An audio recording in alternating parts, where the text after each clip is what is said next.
I did not know that. I did not know that he used to be chubby, and that makes me like him even more. I met this guy 2 weeks ago, and then I met him, re-met him again last week. And at first, I really didn't want to like the guy, and I don't know no reason why that I would not have liked the guy. But I was totally wrong, right? Like I met him, and he seemed like a really, really nice human being. And I started watching his streams, and I just stumbled upon this video that I'm going to react to. But yeah, I did not know that he used to be chubby. But yeah, I met him last weekend right here at the Tap Cat at his Tap Caps launch.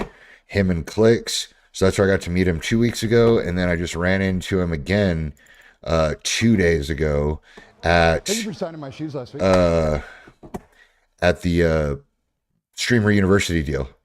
So met him two times in 2 weeks, and so I was like, you know what? I better just watch this guy's story, because obviously he knows what the fuck he's doing, and I can learn from him. And he's just a regular ass white dude that used to be chubby, and he made it while he was a regular ass white dude and chubby.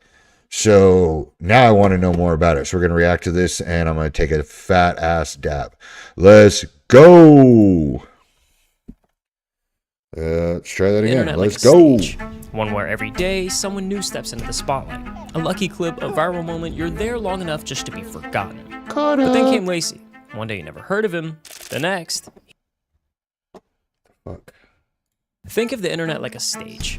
One where every day someone new steps into the spotlight. If I can click a wrong button, I will. Clip, a viral moment. If I can click a wrong button, I will. You're there long enough just to be forgotten.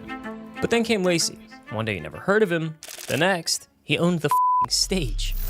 Lacy has become one of the biggest internet stars this year. His Look at that, he even had the neck rolls like I do. Videos have completely flooded my TikTok feed, and alongside the rebirth powerhouse of FaZe, his trajectory seems to be headed straight for the moon. Straight for the moon. Trajectory straight. I watched the thing with him and Marlon, so how he met Marlon, I watched the reaction to that, and that was really interesting too. So, like, I honestly thought Marlon was way more famous than Lacy and had been in the spotlight longer. Not the case. But 500 days ago, you had probably never heard of Lacy. It's about a year old, so it's probably 800, 900 days now. Right? I mean, why would you? He had just caught the tail end of the dying Fortnite wave, and with a few thousand followers on Twitch, he decided to drop out of college, pack his bags, and move to Dallas. Fuck college! Where he would pursue this 1 in a million pipe dream. To outsiders, oh yeah, shout out this YouTube channel. They have some fucking really good stories. It might have seemed impulsive, even reckless. But what they didn't see, however, was the meticulous blueprint Lacy was quietly crafting. A strategy to achieve viral stardom that would soon prove to be anything but a gamble. I was always trying to find a way to shift out of Fortnite and get into... Look at that. He was chubby back then. He's not chubby now. He looks great now. The more IRL mainstream content. I just had to do it properly, and I had a whole plan on how to do it, and I executed it perfectly, I think. Lacy's master plan consisted of 3 key steps, and switching from Fortnite to IRL content was the first. Success doesn't come from following the crowd. So gaming to IRL. It comes from seeing what others can't. Take Aiden Ross, for example. He revolutionized streaming by turning it into a platform for organic networking. Where others only saw gaming or personal commentary, Aiden saw an opportunity to bridge the gap between streaming and celebrity culture. Hey, do 3. By inviting high-profile guests onto his streams, he gave viewers a raw, unfiltered glimpse of their favorite. Aiden Ross asked me for my height and weight for my last on my last account, and then when I DM'd him back, my fucking account got deleted. Stars, Yay! Offering a level of relatability and casual interaction rarely seen before. And you'll sign it too? Yes.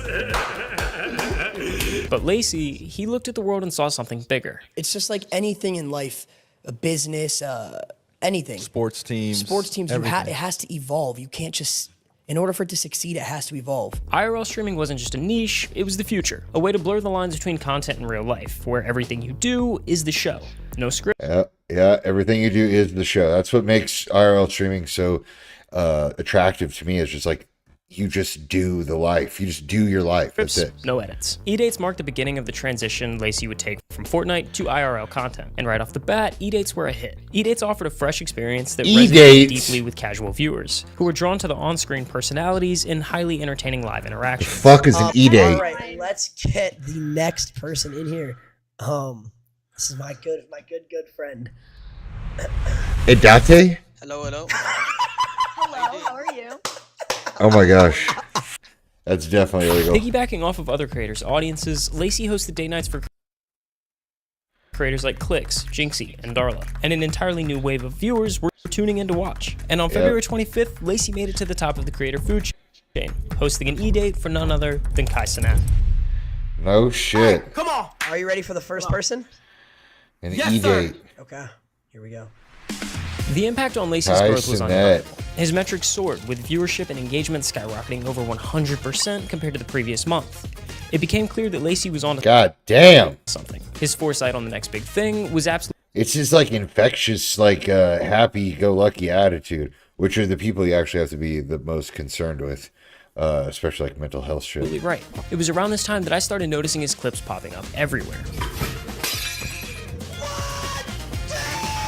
Wait, would you f me? After the second date. I wanna f you. What in the world?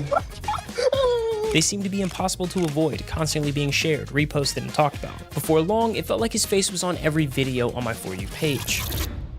What do you think it takes to actually build an audience? Bradley I Martin? think you need to be able to, right now, clip farm. The rise of clip farming has sparked a lot of debate in the streaming community. I need some clippers. If you want to be a clipper, hit me up. Some see it as a genius marketing strategy, and others hate it, saying it distorts what streaming is supposed to be about.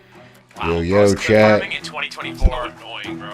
But from my perspective, clip farming seems to be less of a moral dilemma and more of a survival instinct. Think of it like the food chain.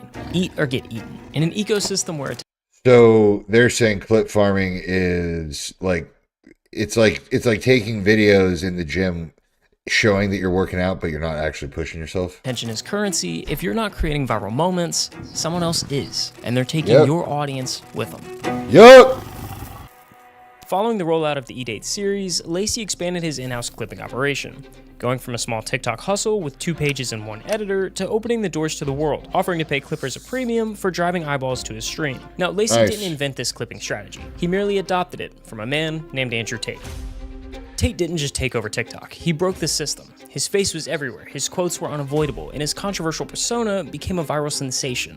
He perfectly blended basic social media strategy and clever affiliate marketing Yeah, Andrew Tate had a run there. He was on a good run there for a minute. tactics to drive traffic to levels never before achieved. Tate engineered an army of fan accounts by putting a bounty on views. Or in simpler terms, he paid a commission on course sales to those promoting it. This model was revolutionary because it weaponized virality. He didn't need to post himself. Thousands of people were doing it for him. Now, Lacy's approach wasn't built on the back of controversy. His idea wasn't to drive engagement off of hate comments, but quite the opposite. You see, Lacy treated these clips similar to a trailer for a movie. If you really look at like clip farming, the word itself, it's been around since the beginning of content. Like clip farming is just doing things to entertain the audience. That's what Yeah, there's nothing wrong with getting clips and then using them on your social media. we're watching. For sure. So if you're streaming and you're always doing things that are entertaining the people watching, Yeah. Boom. then certain clips get posted and they come to your stream. They're like, oh, he's not doing that exact clip, but this was funny. This was funny. Yeah. They're gonna stick around and watch. Yes, they are.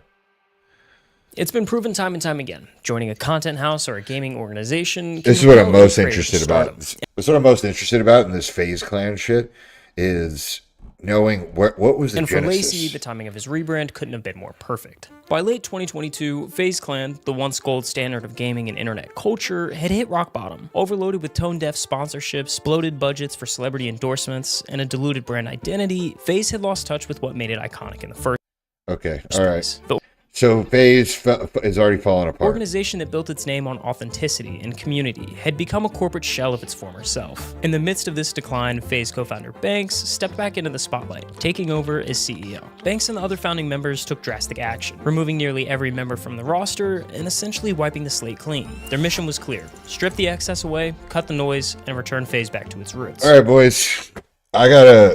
I thought I was going to be able to go through this whole thing, but I just took a fucking sleeping pill like 30 minutes ago, and it is hitting hard. And so I'm going to have to pick this